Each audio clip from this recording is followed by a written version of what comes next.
Hello, everyone. I'm Tyler Rosado, and this is the DIVA Checkpoint. This is your go-to stop for bold insights, big vision, and real action from leaders across Circle K International. Each episode, my guests and I unpack what's happening, what's next, and how we're showing up to lead, with plenty of fun and maybe a little drama along the way. Without further ado, let's get into it. Hello, everyone, and welcome back to another episode of the DIVA Checkpoint podcast. I am so excited that you are here once again for another episode. And this week, I have a very special guest because not only is she a great CKI friend, but this is someone that I knew back in my Key Club days in high school and became very close friends with even outside of the service space. And so it was such a fun opportunity to have this conversation, talk about CKI, but also reminisce a little bit about our own friendship, and show that while CKI is a place to make new friends, it's also a great opportunity to bring your existing friends kind of into the fold. And we'll kind of talk about that in our interview today. This, of course, is about Amelia Magnani. Amelia Magnani is the president of the App State Circle K chapter. As a chartering president, she is enthusiastic while discovering important service opportunities in and around Boone, North Carolina, while also focusing on growing membership and presenting unique fellowship opportunities. With a love for business and hard work, her landscaping company has fostered a sense of perseverance and dedication that extends to those committed to aiding their community. At App State, Amelia is studying business administration and plans to continue pursuing her interests post-graduation in the marketing field. I had such a great time conducting this interview, and it really just felt like a conversation between friends because that's what it was. And so I hope you enjoy as well. Let's get right into it. Well, hello, Amelia. Thank you for joining me today on the DIVA Checkpoint. How are you? Hello, Tyler. I'm so happy to be here. I'm good. I'm enjoying the sunshine. Finally. Yes, yes. And we'll get into it in the pod, but I know you enjoy the sunshine quite a bit, or at least you have to with some of your work that you do. We'll get into it. Yes. But no, I'm so excited to have you because not only are you a, chartering president during my governor term, and by the time this comes out, we will hopefully, well, I know we will have a very strong CKI club at App State. But you also are a good friend of mine outside of this organization, but you also were in Key Club with me in high school. So we have like our roots run deep. Um, Yeah. and so one story that I want to start off with is the first time that I remember us meeting, because I think it's different than the first time you remember us meeting. In fact, why don't you share the first time you remember us meeting? Well, I just remember I was sitting, I believe, in the Apex High library, and I was watching you present for the club that you would soon be president of, and it might have been for your presidential run for that. But I remember I was so I admired your public speaking skills, so I came up and I said, "Hi, my name's Amelia," and then I have to be honest, from that point on, I don't remember, but I've heard that maybe I babbled a little bit. I don't know. Maybe I just Well, the thing is that, for context, because I promise you, I'm not an evil person, but there were what, 300 people in our key club. And so, obviously I made a lot of connections with a lot of people, but sometimes it was more like in passing and we didn't get the chance to meet everyone like you would want to. And me and you ended up junior year in Cougar TV together, which is the media kind of program we had, kind of the school newspaper slash school, digital video media and all that. And you came up to me and you were like, "Oh, you're Tyler from Key Club." Like you talked like you already like kind of knew me, and like I we just were already remember, best friends. and right, like we Like were already best friends, and I remember just being like, "Oh yeah," like not really, but I was like, you know what? We're just gonna roll with it. And you know what? We've just kept rolling ever since. So it's oh yeah. it's funny things like that where like these are the connections you make in, Key Club and CKI and Kiwanis that they really just last a lifetime. I mean, we've gone on to be friends beyond high school when you were at App State, I'm at NC State, and yet we still connect every time we're both in town. Yeah. And then, I kind of tapped you into get a club started at App State again. And I really want to dive into that because I think for a lot of people it can be scary and intimidating. So talk to me a little bit about, I guess, maybe your initial reaction to when I proposed that idea and what eventually got you, in alignment with my idea. Because as far as I remember, I don't think there was much resistance.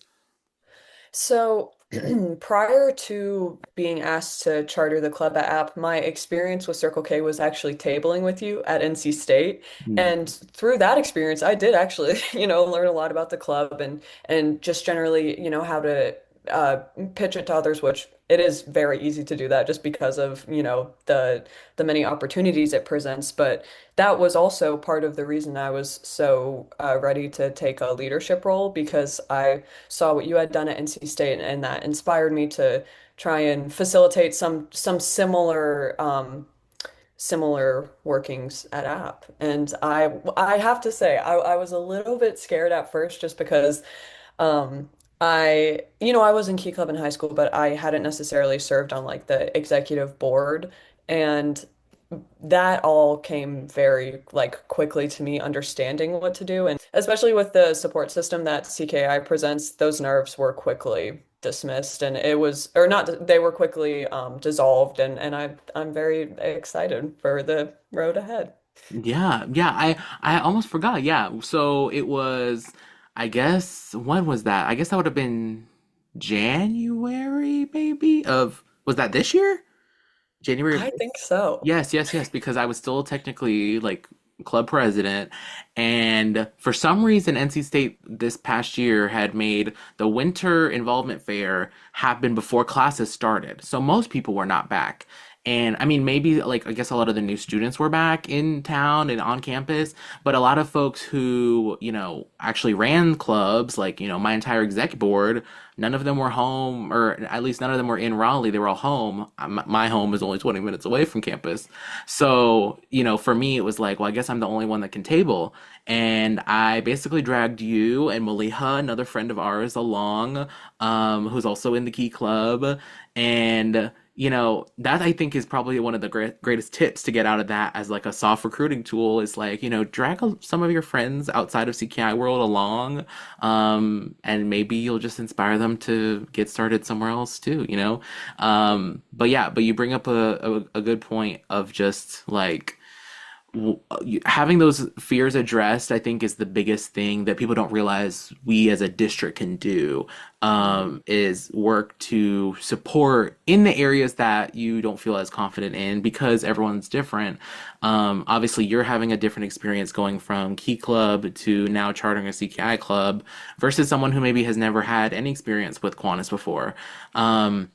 And so I'd love for you to just dive a little bit more into, how you have felt as a part of the Carolinas district, especially since kind of your first introduction to what CKI looks like, proper, not just as like a friend I dragged into something with me, Right. was at our leadership convention, LeadCon, for training officers. So I'd love for you to talk a little bit about that experience. Yeah, it was so beneficial to me to attend LeadCon, not only because I got to meet other club presidents and other executive members of different clubs across colleges everywhere. I also got to talk specifically with the presidents in a small group, and we discussed kind of our visions for our clubs and different ideas we had for fundraisers. And it was just so enlightening to me, and I got to see these really service-oriented individuals coming together to do what they love most, which is leadership and service. And it was just so exciting for me. And we also during LeadCon did we found our leadership styles, which I personally had never done before. And we basically got to fully understand how we can best communicate with people who both have our leadership style and those who are not as receptive to it. And I think, even past CKI, that's something that is just incredible to know and to really use to direct your leadership. So I loved LeadCon. It was so fun.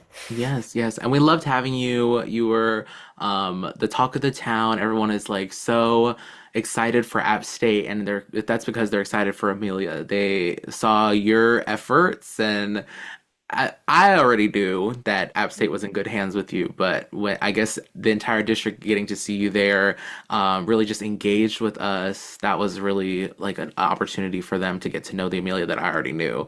And one of those things I already knew and why I was already gunning for you to start up the club at App State, is because of your work ethic and, you're studying business. This all ties in with your initiative, and you've been your own business owner for a while now, Amelia Mo's Enterprise Yes. LLC, and I'd love for you to talk a little bit about how I'm sure you'll be tapping into some of that experience being kind of an independent business owner, even, a small business, taking those things and applying it to your club.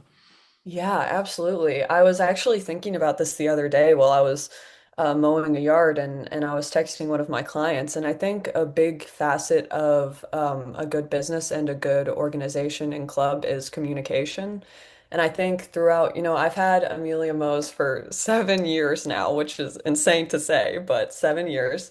I've learned that it is so much better to over communicate and not be annoying but over communicate, just like generally keep everyone in the loop, then just figure, oh, I'll take this all onto myself and I'll figure it out myself and whatever else. And I think through you know m- just generally running a business, it takes a lot of determination and being able to say, this is what I want, this is how I'm going to get it. And I think it's a similar vision with the club to unite everyone on a common goal and to say, how can we get there from where we are now? And I think running a business helps with that because, it's nice that I'll have support with me and not only through the CKI mentorship, but also through other club members who are interested in it as well. So it's very nice. It ties in. I like it. Yeah, totally. And, communication is such an important pillar, especially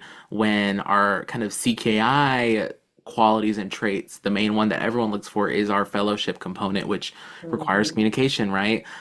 Getting to know people, me getting to know you, and all these connections that are happening, they require communication. So I'm glad that you're taking that with you and carrying that with you into this role. I'd love to know some more of maybe the goals that you're working on for this upcoming year, just in terms of membership and recruiting and really impact, because I think you stand out because you recognize off the bat that this not only is or not only are we in the club building business, we're also in the servant leadership and service business, first and foremost, if nothing else. And so I think you're not only making goals about your club, but how you would serve the greater like Boone community. So I'd love for you to talk a bit about that.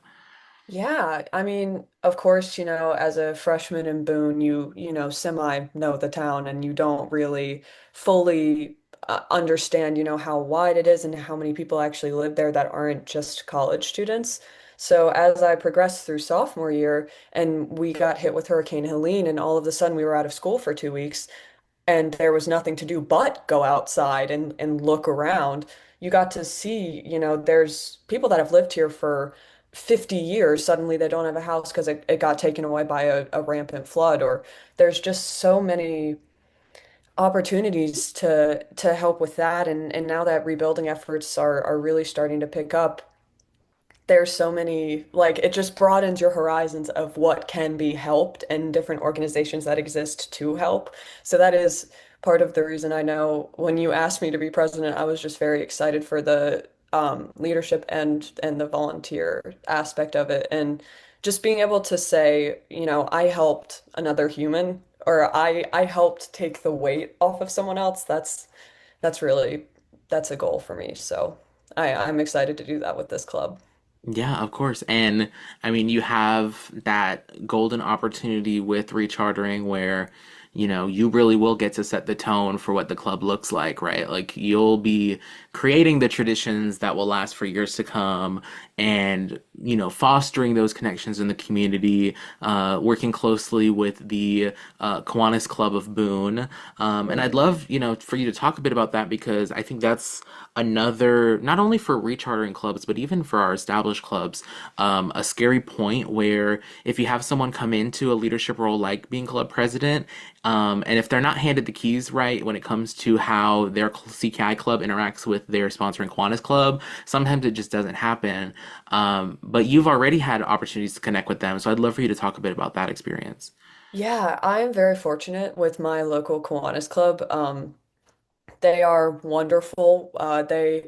We actually met to talk about, what hand they would have in our organization and just generally goals for me and it was very enlightening and very um it was just very lovely to be able to sit in a room full of adults who are, we're all talking about the same thing and being able to look at another a little bit larger organization and say, okay, here's parts of this that I'd like in my club. Here's different opportunities they've presented to me that, of course, again, I might not have known before, different venues of service, different people to talk to for certain things. And it's wonderful. I have a very good relationship with the Boone Kiwanis, and I'm thankful for them. Definitely. Yeah, yeah. I think, there are so many opportunities that you may not even know about when you begin that conversation with your sponsoring Kiwanis Club. I know as club president at NC State last year, getting kind of the invitation from Raleigh Kiwanis, I didn't really know what it was about, just to interact because there was no one before me kind of saying, hey, this is the relationship that you should foster. And then for it to blossom into, oh, come to our meetings and, sit down and have lunch with us and get to know us and let us know what things we can support you on. And then later down the line, our Raleigh Kiwanis was able to sponsor our delegation that went to decon. So, those things that you never even really plan or expect, but it's the little seeds you plant that can blossom into those things. So that's totally amazing, and I can't wait to see those things blossom for your club too. When we're thinking about this new club, we're also focusing on recruitment, and I want to know just as a person in the 21st century, in the new age, right, trying to be, adapting good business principles of always innovating. How do you see your recruitment style impacting your club? Like, what are you going to plan to do when it comes to tabling or marketing, like all of the things that can make your club, appealing to students at App? Yeah, so one of the first things that it might have been the same day, I think you might have asked me to possibly be president of the charter and club, was reserve the Instagram and reserve the Gmail and like the URL to visit the site.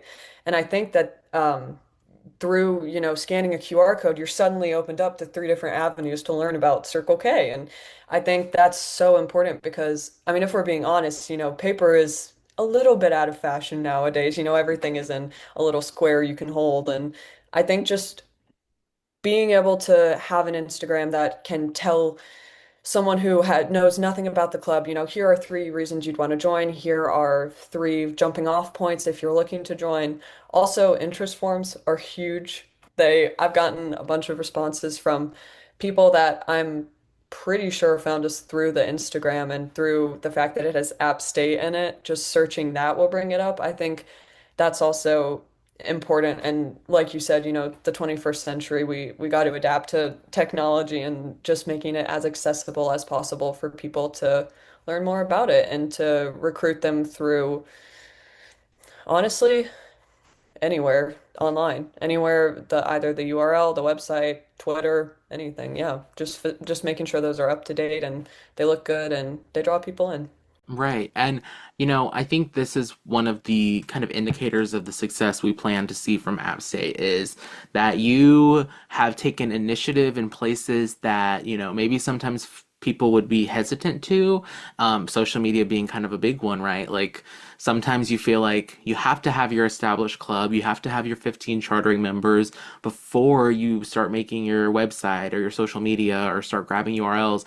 And that's not necessarily true. In fact, marketing and getting those things out is one of the easiest ways to get to your 15 chartering members. So I think that is really important that you took that initiative on that. And I know I was right behind you trying to provide resources and provide templates for all of that. So I guess talk a little bit about how you have been able to see district support as a way to enable you to go further, because I think that's our goal, is that if we can handle the simple things that are more so time consuming, you as the person kind of the boots on the ground can innovate and do the things that your club require and your campus require to be appealing. Yeah, I feel very supported in this role, and I think that through, Miss Jen, she has been wonderful.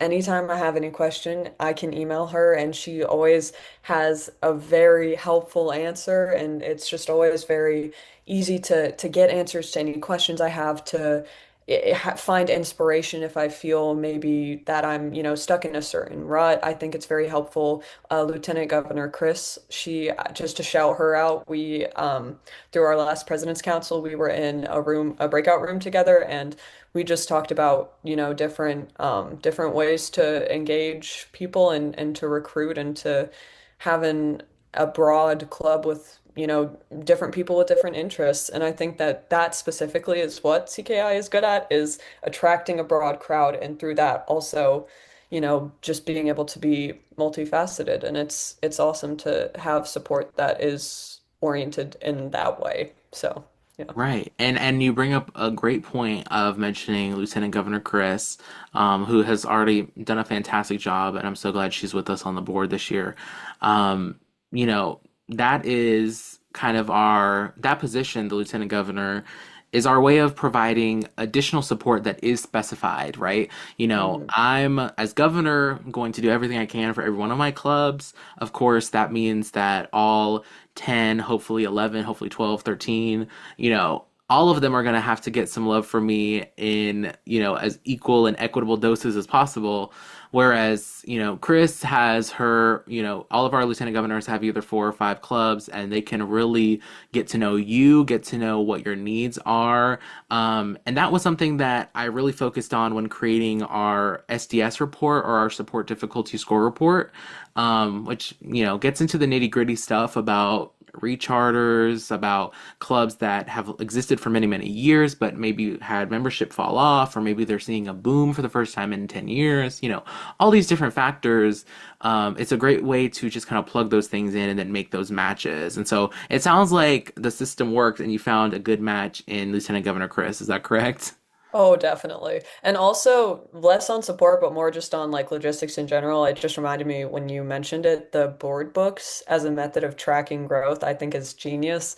And it makes accomplishments so much better because you have them all in one place, and you can see your growth. And I think that also as a form of self-support, just saying, oh, look, we're growing. That's exciting. It's a good layout. I like it. Yeah, yeah, and I'm glad you mentioned board books too, because maybe folks who are listening, unless they're presidents, they may not be familiar with what the board book is. So, for context, we have our monthly presidents council and district board meetings. They're conjoined, so we have one for the first hour, one for the second hour, and it's a great time to just check in on information that we're sending out constantly, trying to make sure that you catch it all, right? Because there's so many just different pieces of info sometimes floating in the ether. We try to put it all in one place. And then also, yeah, checking in with our clubs to say, what do you need? But also, what is there to brag about right now? We know you're doing amazing things in your clubs and we want to hear about them. And then by the end of it, yeah, you have one slide in this huge slide deck where you get to watch your progress go. And, not only were we following the data and the numbers, but we can even go back in through the log to see, oh, we've had all these members who did wonderful things that we've highlighted every month. And we've had this number of service events and this number of fundraisers for Brick by Brick and all these different things. And it is a great way. It's my favorite part of that meeting is to have that board book time. Even though as the time we're filming this right now, obviously a lot of it is, feeling a little stale because we're ramping up for that time where the growth really starts to kick in. But it's really the greatest part. I remember just being a president and having the pride of watching that kind of blossom over time was amazing. And, I'd love for you to talk a little bit more about the President's Council meeting in general of just like how you feel that dynamic has made you feel more connected to the Carolinas district and also just provided yet again another additional point of support. Yeah, I think I've loved the meetings. I'm able to, sit in a virtual room with my fellow presidents and where, shared information together. And if there's any questions someone has, chances are someone else has the same question and it can be asked. I think it's also very important just as a function of, you can see dates, just lined up in a slide and you can put them on your calendar and it's an aggregate of every, important thing for that month. And I think that's very beneficial, especially for me as a charter to have these, different yard lines that, I need to cross this by October 7th, and there's, different technicalities with that. And, it's just very helpful to have that President's Council meeting every month.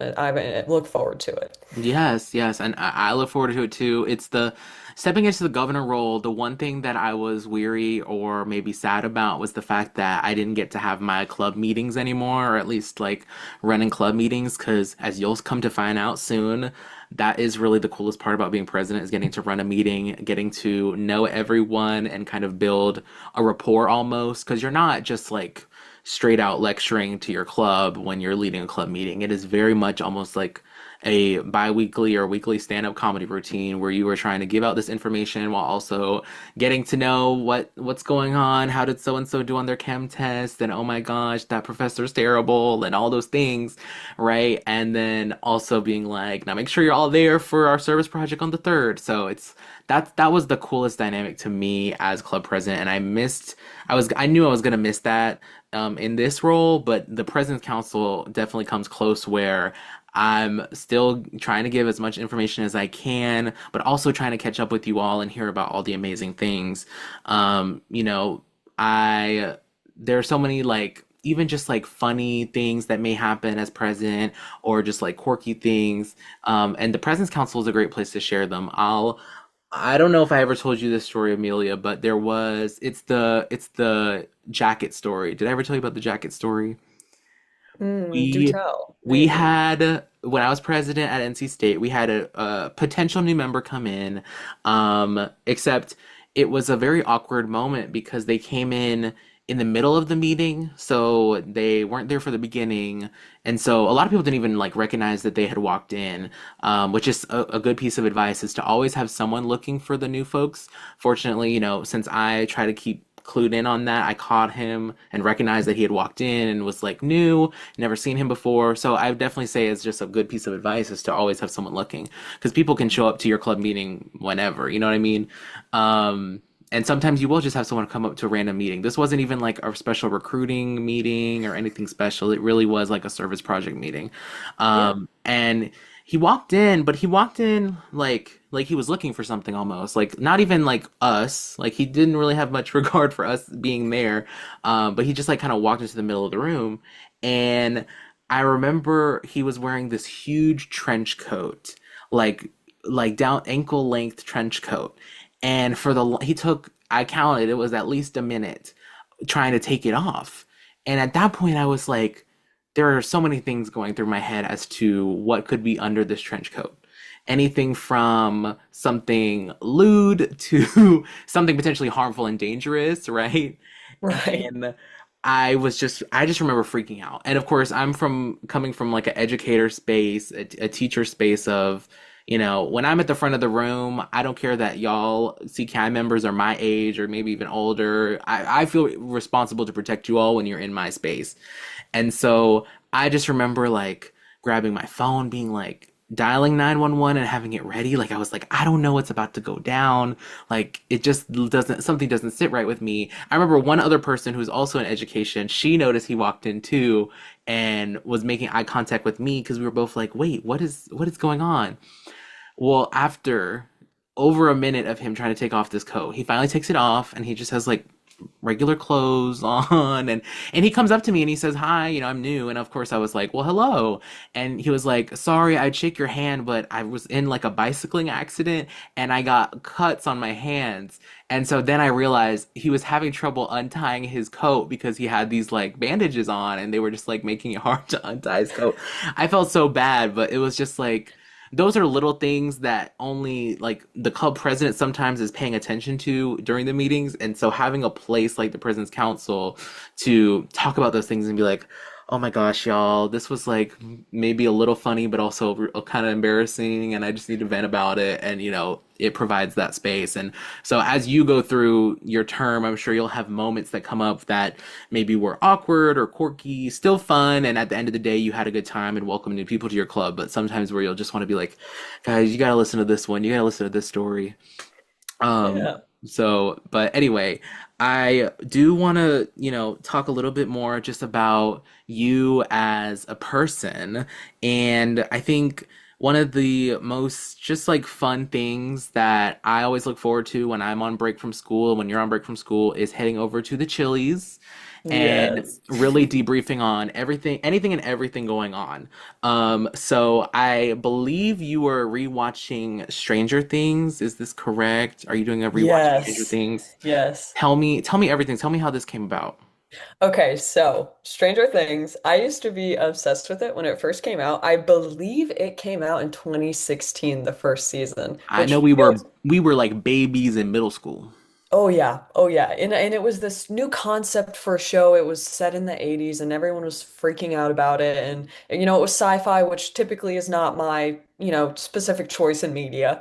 But I was like, "Oh, well, I had the biggest crush on Finn Wolfhard, of course, and I was like, "All right, I'll watch it." And I remember it was it was the episode where she's in the cabinet, and of course, if you haven't seen Stranger Things, this might seem arbitrary, but she's in the cabinet and she's holding the lights, and she's trying to get her son, who is on the upside down, which is basically a mirror of reality in the town they're in, and she is so hopeful of his communication, and it was in that moment that I was like, all right, I don't care where the show goes. This is worth watching. This is powerful. This is effective. This is worth watching. And of course, shout out to Queen Winona Ryder, of course. If you can't tell, I do, mirror her in some aspects, but yes, so that's all to say.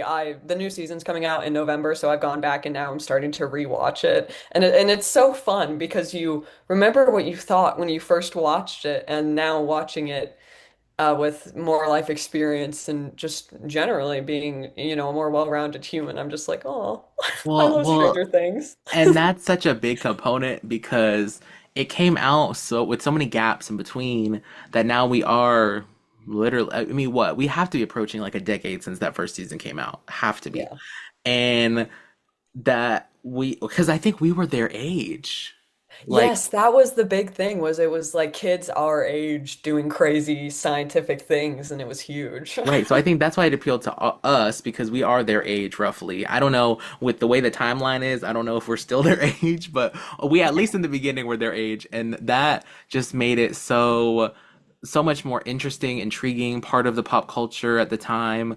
I recently went back and rewatched it. Like most things, I end up watching it because my mother puts it on because she decides she's going to do a rewatch. And then in passing, I sit down for 30 minutes thinking I'm just going to have a quick chat and maybe watch something just like as it's on, and then suddenly I've been sucked in and I've watched 2 seasons, and I'm like, well, we're gonna have to watch two more tomorrow. But I think one of my favorite things is to have some folks pull from these references in creating boards. And so you're in the process of building your App State executive board. And so I would love if you could pull some characters from Stranger Things and have them be, your treasurer, your club secretary, perhaps a social media person, a social media chair, maybe a VP of service. Who are you tapping for your App State executive board if we're only pulling from Stranger Things world? Oh, that is such a good question. Okay, so for my VP of, or my social marketing person, I would want Steve Harrington, because tell me that guy doesn't have massive feel. Tell me that guy doesn't have massive This feel. is true. I This think is he true. would be great at engaging people around him and promoting, the best aspects of it. And it doesn't help to have a little, charm with it too. And Of I course. think for honestly, I would choose probably I don't know. I'm trying to figure out who I want to choose as my VP. Probably 11, because she knows how to get some stuff done and she knows what she wants and she knows how to get it. And I like that. I like that about her. She's go-getter. And yeah, she would be very creative. I feel like for recruitment, I would choose Lucas. I think he is able to you know, work well under pressure and be able to think on the spot and be fearless. And I think that's important in recruitment because you want to see people with those same characteristics. So yeah, I think that's that. Yeah, yeah, great pulls. Um, Definitely need what is it? What is it? The Demogorgon? Is that right? We Yes. need we need a Demogorgon for a club mascot, I'm thinking. Oh yeah. Something very eye-catching that you could put on the t-shirt and they're like, "What is that?" And you're like, "Well, I'm glad you asked." Um I think I think that would be cool. But no, you made some great pulls. Um I'd also probably I would need the mad scientist guy. I don't, there's multiple mad scientists in that show, so maybe I'd pull all of them into a like service committee because I just feel like they would get real creative in some ways to serve the community that no one has ever thought of before. Like I feel like they would find a way that we could jump into the upside down to like double our service or something. You know what I mean? So those Double are some of service the hours on the right, like upside down. those are the things I'm trying to pull out. So, but that is too funny. Well, before I let you go, the last thing I want to ask, you have all this experience in Key Club and now you're stepping into CKI, so you have experience there. I'd love to know what is the biggest diva moment, so something big and bold that you have seen during your time in these organizations. Oh my gosh, yeah. So I have to say, there is a foundational moment in Key Club that I will remember for the rest of my life. And it was when we did, I believe it was the Christmas Key Club parade, and we decorated the float. This was before I was super involved with the club, and I remember I went up to a teacher's room and I immediately felt like I was with a family of people. And mind you, I was just going up because I think I had, heard from a friend, oh, we're going up to cut out papers for this float, whatever else. And I went in and I was welcomed. And I was, I was immediately, oh, do you want, paper? Do you want scissors? Blah, blah, blah. It was kind of this, if you will, collective diva moment of just welcoming and being like, hey, we're all here to build this float. We're all here to, put CKI or at that point, Key Club out to the world. And it was so fun and such a joint effort that I'll never forget. And I hope to carry that welcoming spirit into the chartering club here. So yeah. Right, yeah. Just taking all those opportunities where I think in our head we were probably assuming it would go negatively, right? Or that there'd be some sort of Yes. animosity to a new person coming in. That's where we have the opportunity to flip it into a positive diva moment and say, welcome, welcome, welcome. So I'm so glad you shared that. And I'm so grateful that you had the opportunity to come on today and just talk about your experience. You have so much knowledge in our organization already. And I know you're going to do leaps and bounds for us here in the future and in the coming weeks, months, and this year. So I'm super excited. Thank you so much for being here. And I hope you have a great rest of your day. Thank you so much, Tyler. This was so fun. I look forward to seeing you soon. Yes, take care. Take care.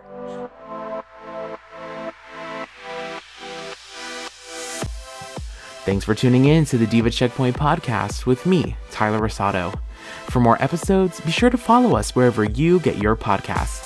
And hey, if you've got something to say, we want you to be a guest on our show. Head over to bit.ly/CKI podcast for more information. Until next time, keep leading loud, CKI.